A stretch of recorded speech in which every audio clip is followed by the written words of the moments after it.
Hello everyone, this is Andrew from Crown Academy of English. In today's video, we're going to look at English proverbs. So, what is a proverb? Well, a proverb is a short sentence or expression. A proverb often gives advice or expresses a common life experience.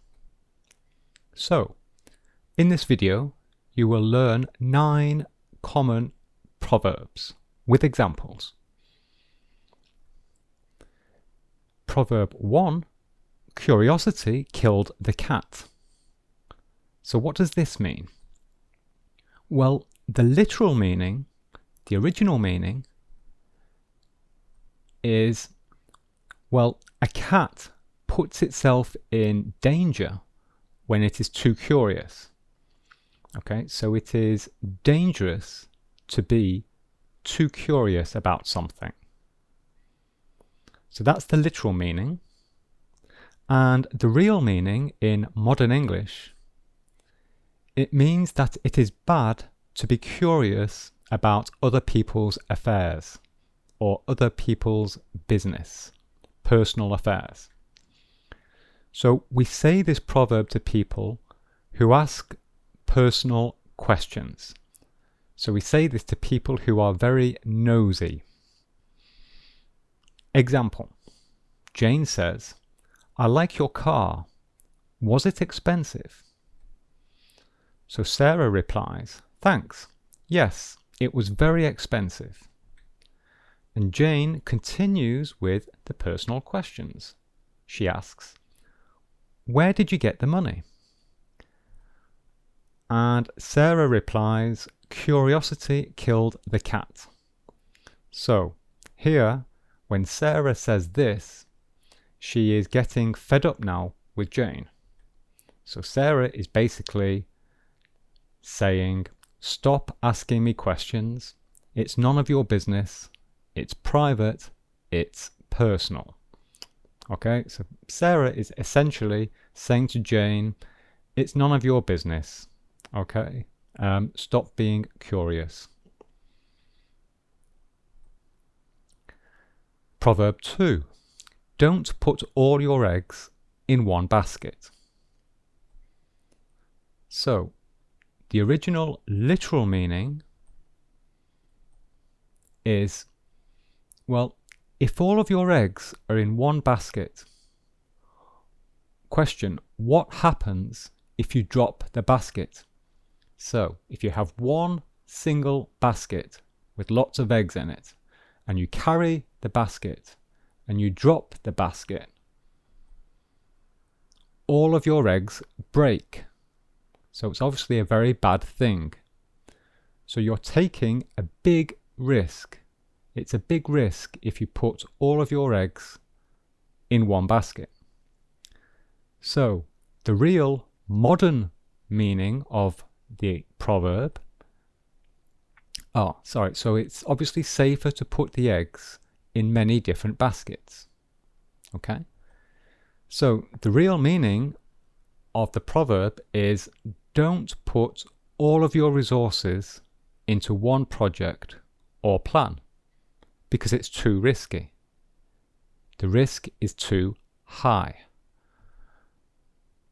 Example, I have invested my money in 5 different companies because I don't want to have all my eggs in one basket. So, a common strategy when investing in stocks and shares is to invest in lots of different companies. We diversify because we don't want to have all of our eggs in one basket. Don't count your chickens before they hatch. So the literal meaning is, well, if you have 5 eggs, it isn't certain that 5 chicks will be born because, unfortunately, sadly, some of the 5 might die. So we should wait until all of the chicks are born before we count them. So that's the literal meaning. That's the original meaning of the proverb.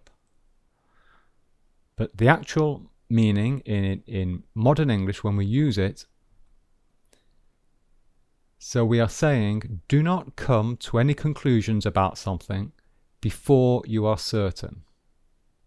Okay? So don't jump to any conclusions. Do not make plans based on something happening before you are certain that it will happen. Okay? Example. Jane says, "The exam went well.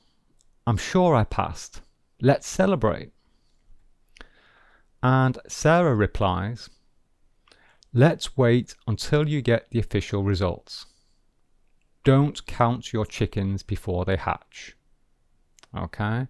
So don't celebrate before you are certain that you have passed.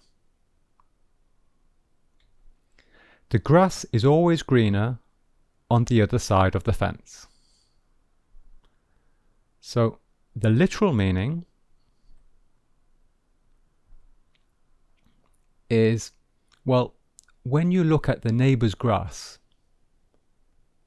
it always seems to be greener than yours. So the grass always seems to be greener or better than your grass.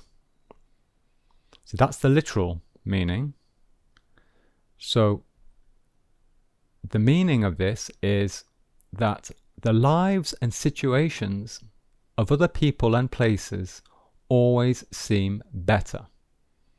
So if we always compare ourselves to other people, other places, and other situations, we always think that it is better, the other people have it better. But it is not always the reality. So we have the impression, we think it is better elsewhere, but it's not really the case. So the meaning again is, it is bad to always compare yourself to other people, places, and situations. Don't be envious of other people. Be content with what you already have. So that's what this means. Because we can see here on the example, this is the literal example. The cow seems to think that the grass is better here than on his side or her side, when in reality the grass is exactly the same on both sides. Example. Jane says, "I hate this small town. It's so boring. I want to move to London." And Sarah replies, "The grass is always greener on the other side of the fence. But London is a very expensive place to live. You might regret moving there." So Sarah is saying, well, it always looks like it's better in another city, living somewhere else. You always think it's going to be better, but in reality, it's not always the case. Okay? Cross that bridge when you come to it.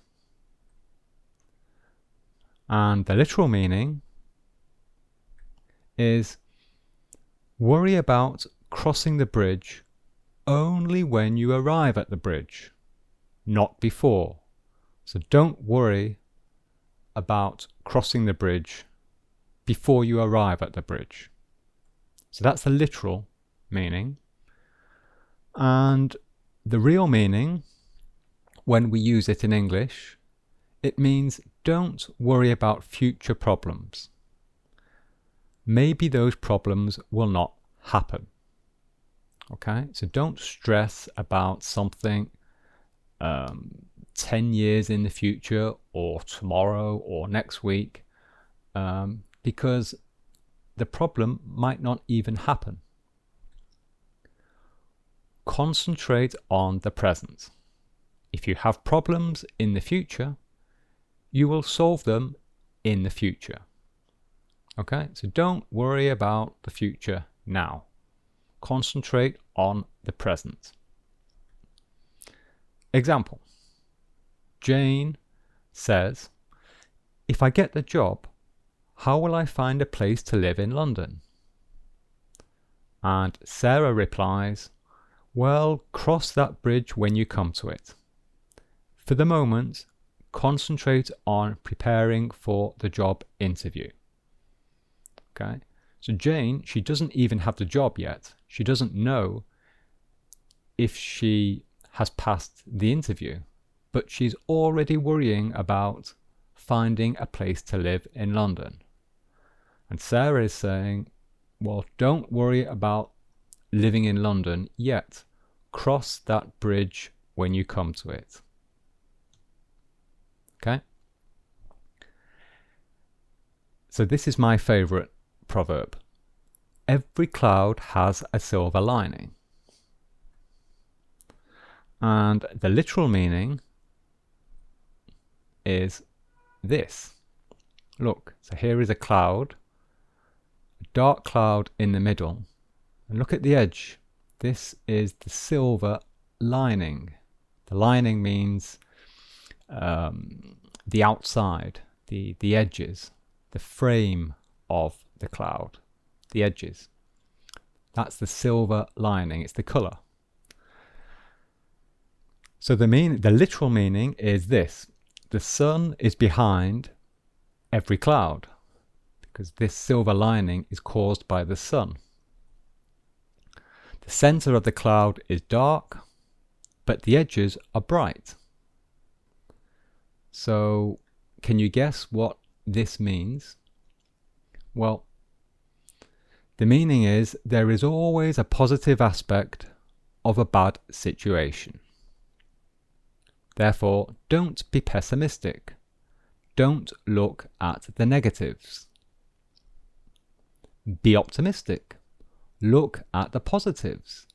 So concentrate on the silver lining, because that means that the sun is behind the cloud. So very soon the sun will appear. Example, Jane says, I am ill. I feel terrible. And Sarah replies, well, at least you don't have to go to work. Every cloud has a silver lining. So there is the bad situation is that Jane is ill. But Sarah is saying, well, look at the positive side. You don't have to go to work. Every cloud has a silver lining. Okay, there is a positive aspect in your bad situation.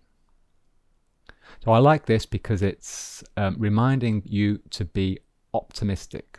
Always look at the positives in life. Make hay while the sun shines. So the literal meaning is that farmers prefer to make hay during the good weather, because in fact it is impossible to make hay if it is raining, for example. So making hay, it needs good, dry weather. Therefore, it is important to act quickly when the sun starts shining. So when farmers see that the weather is good, that the sun is shining, they quickly act and they quickly make the hay. So that's the literal meaning. So the real meaning is take advantage of every good opportunity that comes to you. Act quickly when you have a good opportunity. Don't waste time. Example. The supplier announces that we will be increasing our prices next year. Therefore, we advise you to make hay while the sun shines and buy now while the prices are low. So the supplier is saying, there is a good opportunity until the end of the year. The prices will be low until the end of the year.